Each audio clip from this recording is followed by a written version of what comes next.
Depuis la formation de la Terre, une succession unique d'événements exceptionnels ont conduit à l'incroyable formation du gaz naturel. C'est ici, il y a des millions d'années, que cette histoire a commencé. En ce temps-là, la Terre est soumise à des conditions climatiques extrêmes et changeantes. Sur Terre et dans les océans vivent alors des espèces et des végétaux aujourd'hui disparus.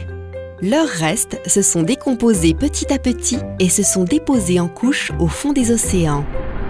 Recouvertes de sédiments, ces couches de matières organiques vont être piégées pour se transformer, au bout de millions d'années, en méthane CH4, c'est-à-dire en gaz naturel.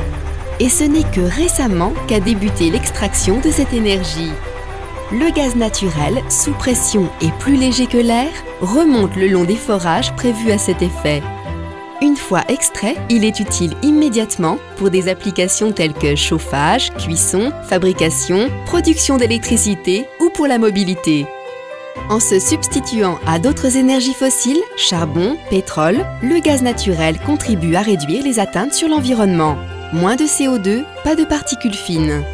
Aujourd'hui, l'industrie gazière va encore plus loin en produisant, en quelques jours seulement, un gaz naturel local et renouvelable dénommé biogaz, riche en méthane. L'addition du biogaz au gaz naturel réduit encore davantage les atteintes à l'environnement.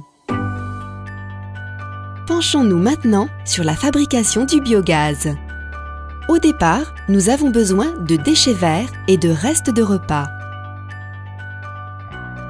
Une fois acheminés à l'usine de traitement, les déchets sont transformés en biogaz, une énergie capable, par exemple, de faire rouler votre voiture.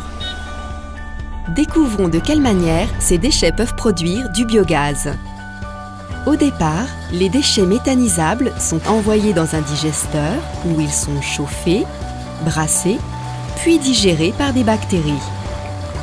C'est de cette digestion que naît la phase gazeuse, le biogaz, en se séparant des phases liquides et solides qui, elles, vont être acheminées, puis transportées pour être finalement utilisées comme engrais enrichi puissant, la matière épurée ayant une haute valeur fertilisante. Ces nutriments, préalablement arrachés au sol, y retournent désormais sans adjonction de substances chimiques. En plus de produire du biogaz, cette matière organique va favoriser la culture des champs, qui, elle, à son tour, va produire des déchets verts acheminés à nouveau à l'usine de traitement pour y être transformés. Le cycle est alors bouclé. Quant au biogaz, avant de pouvoir être utilisé comme gaz naturel, il faut lui enlever les gaz non méthane, puis encore lui faire subir une compression et finalement l'odoriser.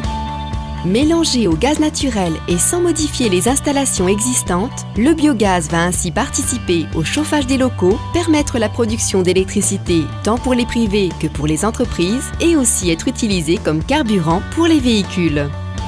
Ah, et n'oublions pas un petit détail, notre indépendance énergétique. En effet, chaque mètre cube de biogaz produit en Suisse équivaut à 1 mètre cube de gaz naturel en moins à importer des pays producteurs étrangers. Et vous, seriez-vous intéressé à contribuer?